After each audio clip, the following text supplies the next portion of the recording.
Күндүн маанилүү жаңылыктар менен тааныштырып, бүгүн программасы студияда мен Тимур Владислав. Саламатсыздарбы? Алгач чыгарылыштын кыскача мазмуну менен таанышып алыңыздар. Күздөгү парламенттик шайлоого Бакиевдин кызы катышабы? Бирбол партиясы жооп берди.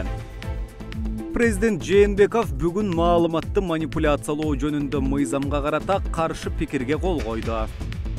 Чыры бүтпөгөн профсоюздун активисттери кайрадан митингге чыгып, президентке кайрылуу жолдошту. Президент Сооронбай Жээнбеков бүгүн маалыматты манипуляциялоо жөнүндө мыйзамга карата каршы пикирге кол койду.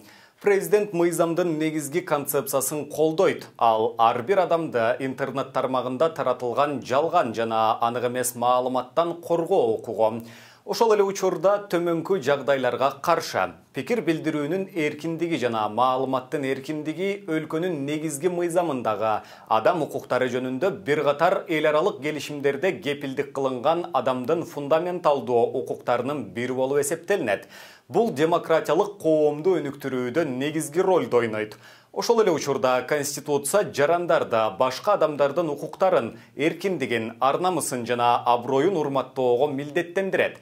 Ар бир адам жеке турмушунун кол тийбестигине, ар-намысынын жана аброюнун корголушуна укуктуу. Президенттин каршы пикиринде пандемия мезгилинде социалдык тармак аркылуу жалган маалыматтарды тараткандар коомдук тартипке, коопсуздукка зыян келтирип жатат деп айтылат. Анын кесепетинен коргоо үчүн мыйзамды ишке ашыруунун механизмдерин жана жөнгө салуунун техникалык аспектилерин карап чыгуу сунушталды. Аны коомчулук, эксперттик коом жана мамлекеттик органдардын өкүлдөрү биргеликте карашы керек. Бул мыйзамды кароону адам укуктарын, мамлекеттик саясатты, мамлекеттин технологиялык жана туруктуу өнүгүүдөгү мүмкүнчүлүктөрүн эске алуу менен камсыз кылуу керек деп эсептейм, дейт президент. Жогоруда айтылган жагдайларды эске алуу менен маалыматты манипуляциялоо жөнүндө мыйзам макулдашылган варианты иштеп чыгуу үчүн кайтарылды. Маданият, маалымат жана туризм министрлиги президенттин каршы пикирин жогорку кеңештин кароосуна алып чыгат. Кинематография департаменти 3 августта мекен тасмасы тууралуу түшүндүрмө берип, анын авторлору бир жактуу маалымат таратып, агрессивдүү жарнама өнүктүгүн жүргүзүп жатат деген көз карашын билдирди. Департамент тасманы көрүп чыккан мекеме аралык комиссия атайын алар үчүн түзүлбөгөнүн, 2016 жылдан бери кинодо экстремизм, зомбулук, порнография жана кастык сыяктуу терс көрүнүштөрдү жайылтууга бөгөт коюу максатында иштеп келе жаткандыгын маалымдады. Департамент тарабынан фильмдеги айрым элементтерди редакциялоо тууралуу сунуш киргизилгендигин белгиледи. Мекеме авторлар тасманын бет ачаарын 20 мартка деп жарыялашканын, бирок коронавирус эпидемиясына байланыштуу 17 мартта бардык кинотеатрлар убактылуу жабылганын, ал эми 25 мартта карантин киргизилгендиктен мекеме аралык комиссия фильмди июнь аягында гана көрө алгандыгын белгиледи. Кийин комиссия өз ыйгарым укуктарын 3 адамдан турган редакциялык топко өткөрүп бергенин, кошумча чыгымга учуратчу сунуштар айтылбаганын, 16 июнда көрүп чыкканда ошол сунуштар эске алынбаганы белгилүү болгондугун маалымдады. Департамент мекен тасмасынын авторлору коррупцияга каршы күрөш тууралуу актуалдуу теманы козгоп жатышат. Жаш кинематографисттердин киноэкран аркылуу коомдун жашоосун жакшыртууга салым кошуу ниети жана алардын мекенчилдиги бизге түшүнүктүү. Биздин өлкөдө чыгармачылык эркиндиги сакталат жана цензура жок деп кошумчалады. Бирбол партиясы мурдагыдай эмес, катарын көбүнчө жаштар толуктап бараары күтүлүүдө. Эмнеси болсо дагы өтмүшү таза жаштар келсин деген тилектер арбын. Бирок Бирбол партиясынын штабында экс-президент Курманбек Бакиевдин кенже иниси Марат Бакиевдин кызы Сымбат Маратбектин иштеп жатканы Бирбол партиясынын дарегине бир топ сын пикирлерди жаадырды. Шайлоо улам жакындаган сайын өзүн оппозициячыл катары эсептеген партиялардын айланасында ар кандай маалыматтар таратылып жатат. Бул сапар интернет колдонуучулар тарабынан Бирбол партиясы бутак алынды. Айгүл Насирдинова аттуу айым Твиттерге Сулайманов баштаган партияны экс-президент Бакиев менен байланыштырып төмөндөгүдөй пост жазды. Марат Бакиевдин кызы Сымбат Маратбек Бирбол партиясынан Сулаймановдун алмаштыргыс жардамчысы жана идеологу. Бирболдун жаш жаш талапкерлерин бетке кармап, Сулайманов бардык каржылык маселелерди өзүнүн жардамчысы, финансы директору Сымбат Маратбек аркылуу чечет. Өзүнүн шефинин алдындагы жаштарды үгүттөө ишин буга чейин эле активдүү баштап койгон. Ал эми Алтынбек Сулайманов партияны Бакиевдер каржылайт деген маалыматты четке какты. Сымбат Маратбек талапкер эмес, жөн гана штабтын кызматкери. Ал маектин негизинде гана кызматка алынганын айтып, интернетте тараган маалыматты кезектеги каралуу катары испатташты. Сымбат Маратбек Бирбол саясий партиясынан депутаттыкка талапкер эмес. Мындан сырткары ал жетектөөчү кызматты ээлебейт жана партияны каржылоо саясатына эч кандай тиешеси жок. Ал штабтагы катардагы кызматкер. Сымбат Маратбек Бирбол саясий партиясынын штабына маектешүүнүн негизинде катардагы кызматкер катары кабыл алынган. Кызматкерди кабыл алып жатканда партия алардын ата тегине, жерине, улутуна маани бербейт. Биринчи кезекте адамдык сапаттарына, билимине, тажрыйбасына басым жасалат. Сымбат Маратбек Германиядагы Лейпциг университетин аяктаган. Эл аралык экономика, бизнести башкаруу жана энергетика боюнча магистрдык диссертациясын жактаган. МГИМОдо эл аралык мамилелер боюнча бакалавр даражасын бүткөн. Көптөгөн эл аралык премияларга татыган. Ошондой эле изилдөөлөр менен алектенет. 5 тилде эркин сүйлөйт. Социалдык тармактарда жарыяланган маалыматтар биздин атаандаштардын партиянын беделин түшүрүү аракети деп эсептейбиз. Сымбат Маратбек тууралуу маалымат Twitter социалдык баракчасындагы фейк аккаунт аркылуу жарыяланып, каралоо кампаниясынын башталганы саясатка жаңы күчтөрдүн келүүсүнө каршы иш жүрүп жаткандыгын далилдеп турат. Учурда эл, анын ичинде шайлоого аттанып жаткан ар бир партия, талапкерлер мамлекеттен шайлоонун таза өтүүсүн талап кылып келебиз. Биз бардык саясий күчтөрдү шайлоонун таза өтүшүн өзүбүздөн баштоого чакырабыз. Оппоненттерди каралоодо моралдык, этикалык эрежеден чыкпайла. Күнөөсү жок балдарды саясаттын ыплас оюндарынын курмандыгы кылбайла. Коронавирус жуктурган мед кызматкерлердин болгону төртөөнө акча каражаты төлөндү. Алдагы бүгүн которулганы жатканын Саламаттык сактоо министрлигинин каржы бөлүмүнөн кабарлашты. Коронавирус жуктурган медицина кызматкерлерине 200 000 сом кенемте. Эгерде мед кызматкер же Саламаттык сактоо уюмдарынын башка кызматкери коронавирустан каза боло турган болсо, анын үй бүлөсүнө 1 миллион сом кенемте төлөө каралган. Бирок кенемте төлөөнүн алдында Саламаттык сактоо министрлиги тарабынан түзүлгөн комиссия кызматтык иликтөө жүргүзөт. 3 августка карата коронавирус жуктурган 40 мед кызматкерден кенемте алуу боюнча арыз түшкөн. Бир тобунун керектүү документтери туура эмес толтурулгандыктан кайра кайтарылган. Ал эми ковид жуктуруп каза болгон 2 мед кызматкердин 2 үй бүлөгө 1 миллион сомдон кенемте төлөнүп берилген. Эскерте кетсек, жалпысынан республика боюнча COVID-19 диагнозу менен медициналык кызматкерлер арасында 2829 учур катталды. Алардын ичинен 73-ü каза тапты. Бүгүн дагы профсоюз активисттери митингке чыгышты. 10 чакты адам мекеменин алдына чогулуп, президент Жээнбековго кайрылганын Азаттыкка курулуш өнөр жайчылар кесиптик кошуунунун төрагасы Элдияр Карачалов билдирди. Анын айтымында активисттер мамлекет башчыдан кесиптик кошуундар уюмунун айланасында түзүлгөн кырдаалга көңүл буруп, териштирүүнү атайын кызматка өткөрүп берүүнү суранышты.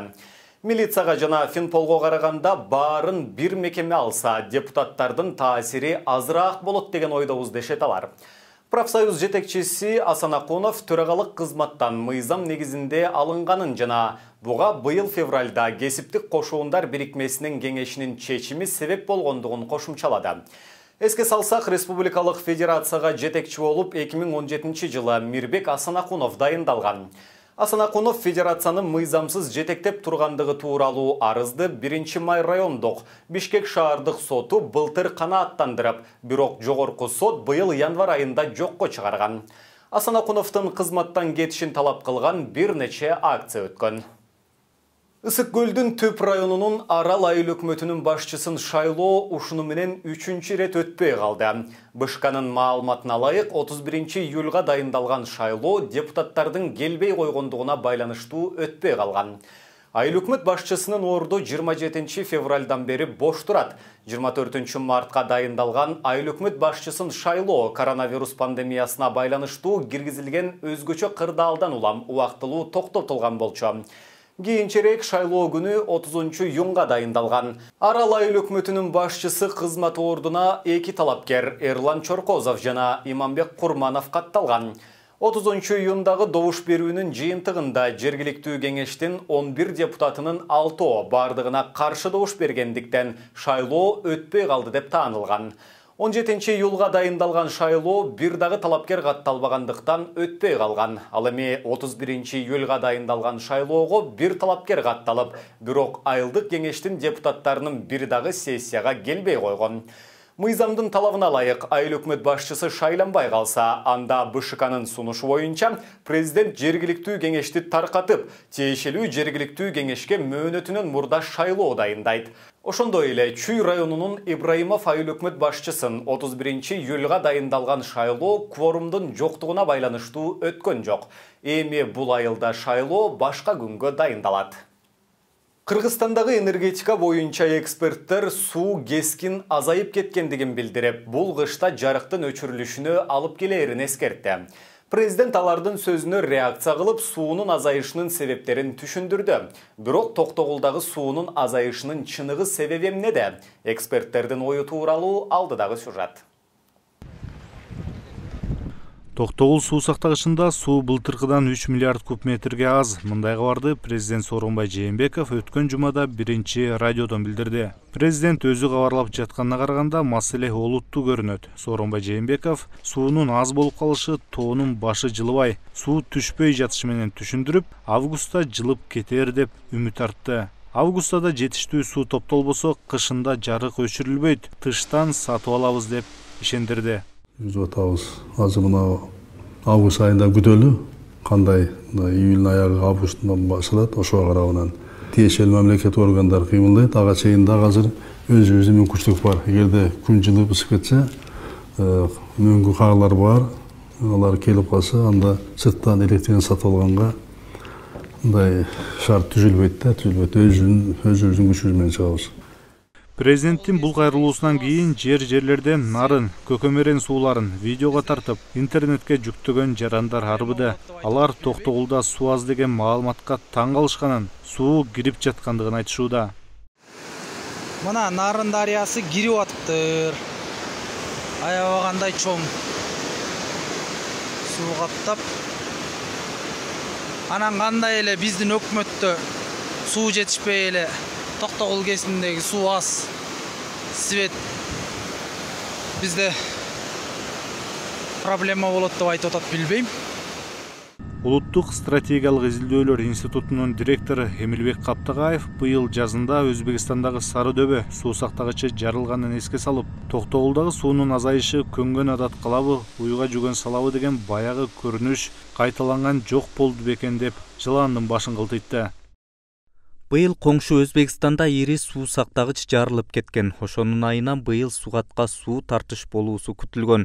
Бирок ал жак тыптынч, эч кандай чуу жок. Кыязы суу жетиштүү эле окшойт.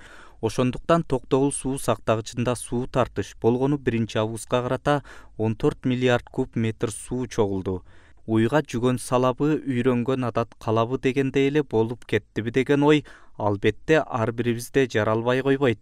Анын үстүндө мурдагы жылдарда ура деп орнотулган онлайн видео камералардан да дайын жок. Ал эми экономикалык эксперт Сапар Ордузбаков Фейсбуктагы баракчасына президенттин августта суу келет деп күтүп жатабыз деген сөзүн сынгалды. Күн кайнап турган июлда болбогон суу августта толмок беле. Бул тезегиңерди тере бергиле деген сөз. Президенттин алсыздыгынын азабын дагы тартат окшойбуз. Эмнеге эле казактар чек араны аңырайтып ачып койду десе, табышмактын жандырмагы ушунда көрүнөт. Казактар алды чек араны жаап коркутуп жүдөтүп отуруп, сууну алып кетишкен турбайбы? Экерим калп айтпаган депутат Мыктыбек Абдылдаев сессияда сууну сатышат деди эле. Демейде бул жалган сөз деп чыга калчу. Буга ак үй унчукпайт. Тим болду эле, канчага сатышты болду экен? Таза кол фондунун директору энергетика тармагы боюнча Адис Расул Үмбеталиев күзгү-кышкы мезгилге карата даярдыкка байланыштуу жыл эсебинен экинчи жолку эскертүүсү менен чыкты. Ал Кыргызстандын башкы гидроэлектр станциясында суу нормага жетпей калганын кабарлап, бул боюнча өзү мурдараак айткан кооптуу жагдайлар ырасталгандыгын билдирди. Мен сууну агызбайлы деп канча жолу эскертсем да эч ким уккан жок. Быйыл да электр экспорт болду. Суунун агымы көп болду. Албетте, өзүбүз электр алышыбыз үчүн да агыздык. Бирок андан тышкары 2 миллиард куб метр суу жөн гана агызылды.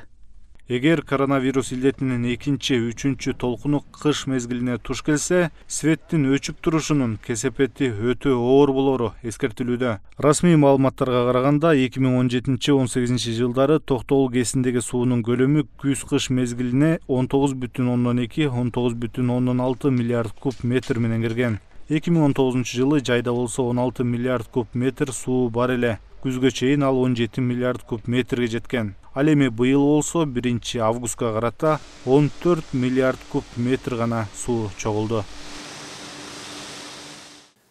Бишкекте жол куруу боюнча тендерди кытайлык компания утуп алды. Тизмеде 60 көчө бар. Мэриянын капиталдык курулуш башкармалыгында Бишкек шаарынын жолдорун оңдоо долбоорунун 2 фазасын ишке ашыруу үчүн конкурс өткөн. Тендердик конкурс Бишкектин дагы 60 көчөсүнө жол салып жана оңдой турган подрядчы компанияны аныктаган. Бул иштерди кытайлык China Road and Bridge Corporation корпорациясы аткарат. Жумуш Кытай тарап келишимге кол койгондон кийин башталат деп айтылат билдирүүдө. Долбоордун алкагында 5 көпүрө курулат. Узундугу 70 чакырым жол оңдоо пландалууда. Бишкектеги Жибек жолу жана Кулиев көчөлөрүнүн кесилишиндеги аларча көрүстөнүндө өрт чыкты. Бул тууралуу өзгөчө кырдаалдар министрлиги билдирди. Маалыматка ылайык, министрликке Мүрзөдө ачык аянтта куураган чөптөн өрт чыккандыгы тууралуу маалымат түшкөн. Өрт өчүрүүгө түшкү саат 12:35-те бир бөлүм тартылып, өрт саат 13:17-де толук өчүрүлгөн. Кургак чөптөр күйүп жаткандыктан өрт өчүрүүчү унаа ичине кире алган эмес. Ошондуктан өрт өчүрүүчүлөр кол менен өчүрүүгө мажбур болушкан. Тилсиз жоонун жайылып кетүүсүнө жол берилген жок. Азыркы учурда өрт толугу менен өчүрүлдү деп айтылат маалыматта. Мына ушуну менен бүгүнкү берүүбүздү жыйынтыктайбыз. Кийинки эфирлерден амандашканча сак саламатта туруңуздар.